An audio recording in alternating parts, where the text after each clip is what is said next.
We all knew 1053 was gonna be a banger, and Oda absolutely delivered. It was like just the right amount of information to really get us hyped, but just enough lack of information to get us looking forward to what's coming after this 4-month break. As always, we're gonna break everything down, but make sure you subscribe and join our King Pirates crew as we're doing this every single chapter. But man, with this chapter, I really didn't even know where to start, but let's start off with the big news because there is a lot of it. Of course, in the last chapter, we were teased about bounties and the new emperors, and in this chapter, we got some answers. We find out the bounties of Luffy, Kid, and Law. All three of them have hit 3 billion. As far as my reactions to these bounties, I feel a little weird about it, but I also think that's just part of me being a content creator. If you didn't see already, last Sunday I made my bounty prediction video, and I was pretty confident that my guess of Luffy of 5 billion, so my expectation of Luffy's bounty coming into this was 5 billion, and I feel like that's partially why I was kind of not as hyped as I probably should have been at a Luffy bounty that doubled his previous bounty. So while personally I am slightly disappointed, I know that partially that's due to my expectations. Realistically, I do think this makes sense. In a way, you could look at it as Luffy, Kid, and Law's alliance ended up defeating Big Mom and Kaido. So all three of them getting around the same bounty kind of play into that rivalry as well. That kind of makes sense. At the same time, it does still feel a little weird to me that they do have the same bounty, because I think at the end of the day, Luffy does still carry most of the work, not in terms of just fighting, but also his leadership and all the connections that he made. And also, it's kind of weird that they all have the same bounty, but at the end of the day, Luffy's the final Yonko. And don't worry, we're gonna talk about the Yonko, but if you're gonna give them all the same bounty, why only make one of them the Yonko? I feel like that person should be more dangerous and valuable, especially when another factor to it is Luffy's new picture, which Luffy's picture hasn't changed for a very, very long time. But this time around, it's the iconic picture of him laughing, also revealing him in Gear 5th in the photo. So maybe the world government decided not to make his bounty as high because they didn't really want to spread that information and grow his infamy. Because at the beginning of the chapter, they do talk about Luffy's picture change and how that's a problem. And they also go on to talk about how they wanted to remove the letter D from his poster. And that part honestly makes the least sense. I honestly feel like the Gorosei are incredibly inconsistent with the way they judge things. Like, are these guys really even competent? Like, Robin all of a sudden became their #1 target during Onigashima, but after Eni's lobby, they gave her a 1 million berry bounty boost. Luffy, on the other hand, is the son of Dragon, has had the Gomu Gomu no Mi this whole time,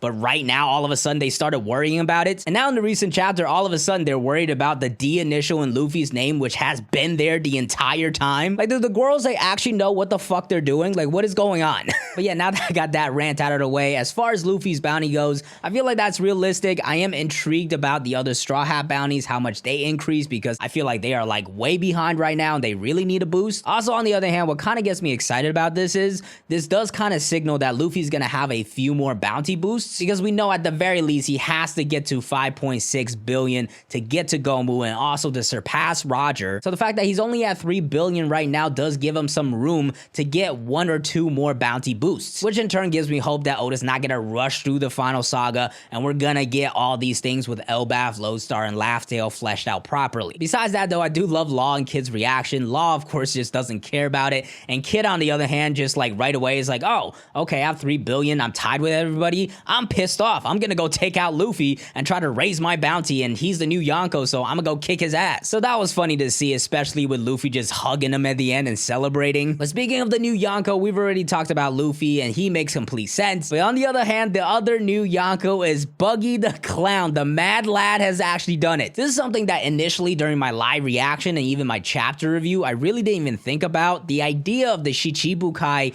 becoming a warlord had come to my mind because of a super chat by Big News, but his suggestion was actually Mihawk, which I thought could have been interesting. But when I actually had some time to think about it, I thought, oh wait, no, out of all the warlords, the one that makes the most sense is Buggy, which is why in my last bounty prediction video, I said that Buggy was gonna get a 2 billion bounty and be the new Yonko if Kid and Law were not the new Yonko. So Buggy being the new Yonko, I wasn't completely shocked by it, but I absolutely was so hyped and so excited seeing it actually happen. I'm sure some people are gonna be upset at this and say it doesn't make sense, but I feel like once he became a warlord, like the possibilities were endless. This is a major gag in the story, and of course Oda's gonna take every single chance he has to keep using it. What's gonna be interesting though is how he actually became a Yonko. I'm assuming he obviously fought off like the SSG or whatever to stay alive and still be good. The last time we saw him, he was like rallying his men, but low-key trying to escape out of there. So I'm guessing like in the end, the manpower that he has just overcame the Marines, and he just grew to an incredibly dangerous size and just became a Yonko. Or it could be like one of those funny scenarios where like something happened that really helped him and they thought he was the one that did it. Either way, I'm really excited to find out what exactly happened with him and the other warlords and also his bounty, because I feel like now my prediction of 2 billion might be too low. But yeah, those are really the two pieces of really big news in this chapter, but there were a few other things to note. First off, a lot of people noticed that in this one panel where people are reacting in the newspapers, in the building in the background, it looks like there's a picture or poster of Sabo. And honestly, I just wanted to point this out to you guys because I have no idea what that even means. Like at first I was like, oh, okay, is this like a Revolutionary Army place? But that map isn't like the Revolutionary Army flag, but like it looks like a poster that's on a building, unless that's like a TV that's like broadcasting some sort of news. So honestly, I don't really know what's happening over there and what this is supposed to hint to. But as far as the events of the Reverie go, of course, that's been a big question in the community for a long time. I've done multiple videos on it, but even despite that, honestly, at this point, I'm not exactly sure what happened. I don't think Sabo is going to be captured, but partially that's because I don't want to see an Ace 2.0 situation based off of the reactions that we've seen, especially from Dadan, where she said, we just found out you were alive. You would assume Sabo was the person that's dead. So it's hard to imagine what actually happened, especially because in this chapter, Green Bull says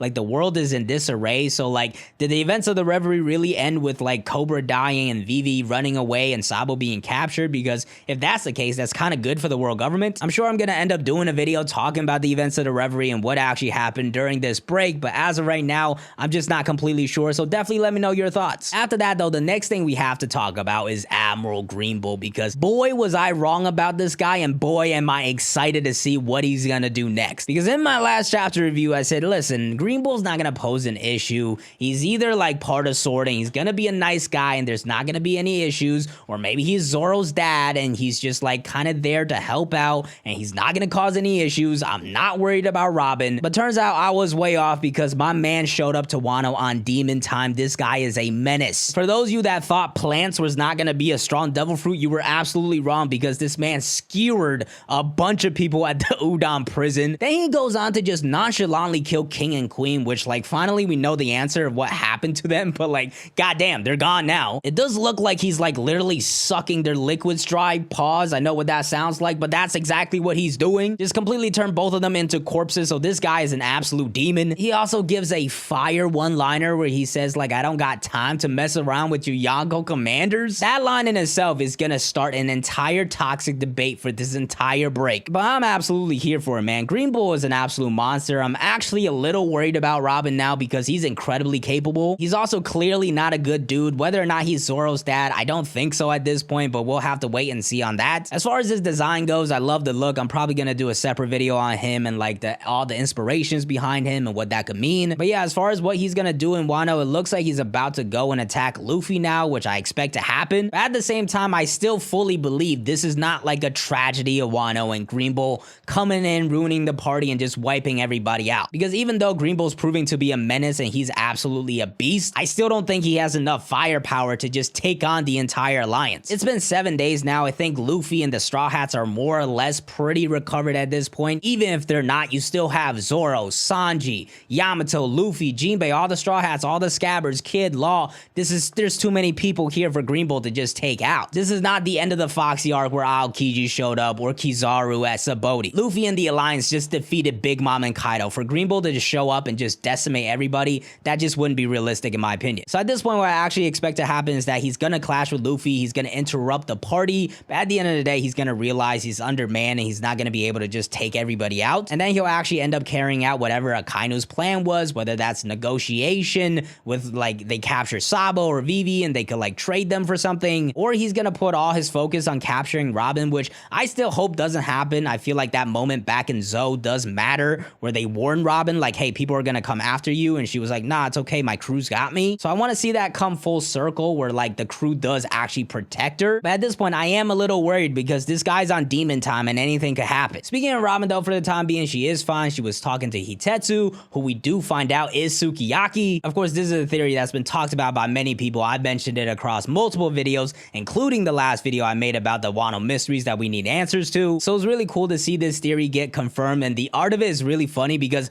I've literally seen fan art like that looks exactly the same as this panel that we see in the chapter. But yeah, it turns out Sukiyaki was never killed. He was just in prison and just ended up escaping somehow. I do feel like we should have gotten a little more answers to that as to like how everything everything went down, but I guess that could be just all we get. As far as what more we see from him though, for the time being, he does say he's not gonna reveal like he is actually Sukiyaki, like Momonosuke and Hiyori and all that. But with him being alive, I do think he is a viable option to become the Shogun of Wano if that is needed. I still think at this point, Momonosuke is gonna remain as the Shogun of Wano and he's not gonna join the Straw Hats, but with Sukiyaki still being alive, I don't think it's completely out of the question. And also, now that we know that Sukiyaki is Hitetsu, his relationship with Tama becomes a lot more interesting. I think the Kurozumi theory is still alive, especially because the grave of her parents really look like Kurozumi, the spelling. A lot of people pointed that out. And also that storyline still has to come full circle. Like this Kurozumi thing, we have to make sure it never happens again, or else we're gonna get the same situation of Kandra and Orochi again. So I think Sukiyaki is gonna be involved with that stuff, but more importantly, Robin in classic Robin fashion just reveals that Pluton is in Wano. Of course, she's literally known this since Alabasta, but just refused to tell anybody. But yeah, it looks like Pluton is in Wano, and honestly, it's not that surprising because I think either Momonosuke or Zunisha are probably an ancient weapon. That's been a theory I believed in for a long time because if you just look at the destructive power and size of Zunisha, it's very comparable to an army of Sea Kings. So either Zunisha by itself has connections to Wano and is the ancient weapon Pluton, or Momonosuke as the person that can control it is Pluton. So in a way, Momonosuke would kind of parallel Shirahoshi. So if I had to guess, I would say it's one of those two. The only thing that doesn't make sense is that Pluton's supposed to be a battleship, and that part of the equation I just never saw coming even after Morge made his video about Zunisha being Pluton. I always thought it made more sense for Zunisha to possibly be Uranus because it's so damn tall, but who knows, maybe Zunisha was a battleship that was fed an elephant fruit and like we just don't know that, or it could be completely something else. So if you have any theories, definitely let me know in the comments. But yeah, Pluton being in Wano, add that to the list of Wano mysteries that we still need some answers to. But to finish things off, we do end the chapter with the classic celebration, the festival. We see everybody there celebrating, the Scabbers, the Minks, the Straw Hats all together drinking, kids even there getting hugged by Luffy. Of course, there is still Green Bull to deal with, but the raid on Onigashima was successful, and you just love to see the people celebrating like this. Like these party scenes